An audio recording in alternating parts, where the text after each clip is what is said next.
Welcome to the Quick 10 podcast, brought to you by Trac, focusing on all things FedCon and cyber defense from different perspectives and different personalities, all in 10-ish minutes. Here's your host, Derek White. Welcome back to another episode of the Quick 10 podcast. I'm here today in sunny Tampa, Florida for a CMMC event, CUICON, pulling people aside as the 2 days go on. And I've got our good friend Koren Wise here. Happy to be here. Yes, thank you very much for joining us. Tell us a little bit about who you are, what you do, and then we'll get into some more details from there. My name is Koren Wise, and I am a lead assessor and an instructor for the Cyber AB DoD CMMC program. We're a C3PAO, a licensed training provider, and we're also a company that specializes in building secure enclaves and implementation solutions. And you've been through the ringer, so this is good.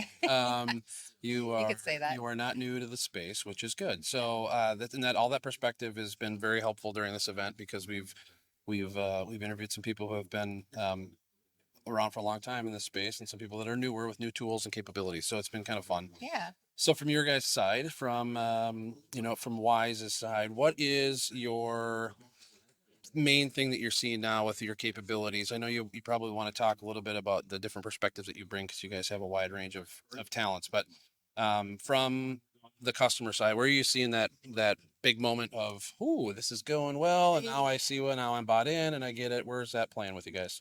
I think in general, we have three elements to our business, which is the training, the assessing, and then the implementing.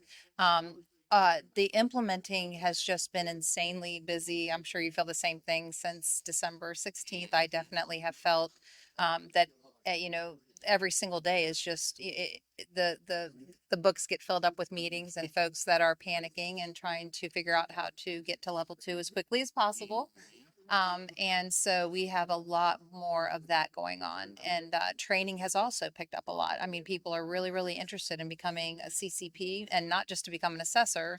I'd say at least 50% of our classes fill with contractors rather than people that really, truly want to be an assessor. They're trying to figure out how to get this done.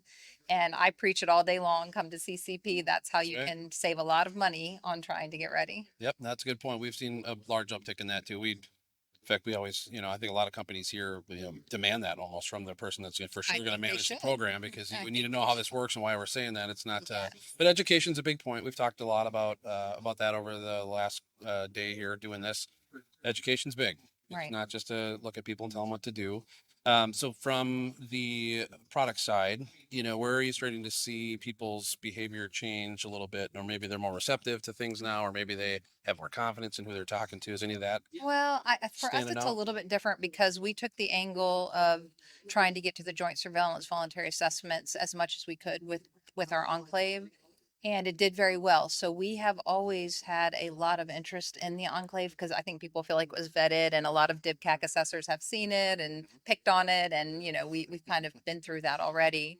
But the misunderstanding that I think I still see is they hear enclave and they think, oh, can you get me that in like a week or a month? And I'm like, no, this is a 6-month engagement because I can build the enclave in about a month and get all your stuff going. And I have a documentation package, but your culture and your entire ability to walk the walk and talk the talk is not going to happen in a week, and it's not going to happen in a month. So I think I still see actually, I get a lot more calls now where they're looking for that, get it done fast. They want it fast. They're very impatient because they feel the pressure and the heat now.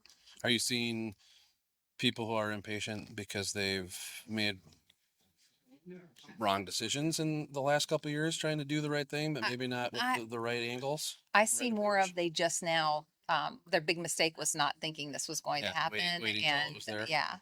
So you get, I do actually run into quite a few folks that are completely, it breaks my heart for them. They're completely switching products. They invested all this money in something and they're completely revamping their entire implementation. It just didn't work, and it's not going to make it in the long haul. And they're finding that out the hard way when they go to deal with customers, and the customers are like, not installing that, or we're not doing that. And they don't really have a compliant way to send and receive CUI. That's what it boils down to in the end. Those questions come up a lot more now than they were a couple years Yes, ago, and yeah. I'm not even sending this to you in time. You can explain and show me how you do it versus just fill out this form and say that, this questionnaire and say you're good. So, okay. So then looking ahead as the year goes on and the program rolls out more and more, what are you hoping to see to help not just you as someone who helps, but also helping customers of yours and those in general? I'm hoping to see that more customers come that are aware of what is needed at the very beginning to even get started on your journey, because they are going to have to come to us with an understanding of their own environment. So we do need them to understand their environment so that they can explain it to us and we can work with that. I'm hoping more people come understanding their own CUI. There's just so many that come that do not understand their CUI. It's a big, discovery period going on where they're like, wow, I had no idea we got it out like that out there in the field. And, I'm hoping that the way that, Jim Gopal's talk and all these different folks who are trying to educate people about FCI, I hope more open conversations happen. I hope that they're more clear with their contracting officers or their primes, and they begin to, it's just part of DoD contracting. We have a CUI centric point of view, and we come kind of knowing about our own CUI and our own environment, and then we can work with that better. Do you feel a level of confidence in that being clear from above on the way down so that it's more of I know things are talked about, there's different, we hear this, we see that, you can kind of start to read between the lines with rulemaking updates and things, but do you think from a DoD down perspective that that's something that will be handled better based on what we've learned recently? I'm hopeful that it will. I think right now is not a good time to judge that because we just had the change in administration and there's a lot going on that doesn't have to do with CMMC that's making it look like the DoD doesn't prioritize CMMC, but they do. It's just that there is a tremendous amount going on at this time, and they're not going to leave it behind. They're not going to go any other direction, and they're not going to give it less attention. And as soon as this clears, the change of administration and some of these different things that are occurring, I think you're going to see them more than ever begin to train their own side and be better at all these things. And I am hopeful that we'll see a huge difference in the DoD's way of handling controlled unclassified information. I'm with you. I think that's a great answer to that question because it is hard to when there's chaos, it's hard to pick and point at too many things. I think the DoD's actually done a pretty good job in some areas of letting people know, hey, this is what's coming, and they haven't really wiggled a lot from. No. You said you were doing this, and if that's now you're surprised, then open a computer and do some education, do some homework, listen to what people are saying. So that's good to hear, and I think you're right. That is absolutely going to be something that will have to happen, and I think it will. I think the assessments and the stuff that's happening now will start to frame some of that up in the future too, and where it really matters when overscoping or underscoping or not understanding your own data. How do you protect something you don't understand?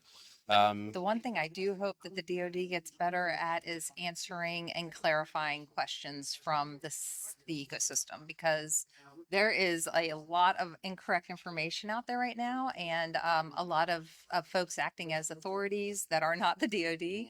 They are the authority, and that's why we really, really need their guidance. We need a bigger FAQ. Some folks say, we don't want their guidance. We don't want their input. I want to know what the right answer is. And I think all assessors need to have a consistent way of dealing with certain situations. So I'm just really hopeful that we'll begin to have a place where we can say, hey, tell us what the right answer is here. Some people are saying this, some people are saying that. How should we interpret this? Because there's just way too much of people making up their own rules, and even not going back to the basics, people have stopped reading the level 2 scoping guide, reading the level 2 assessment guide, going back to the documents that the DoD CIO has given us.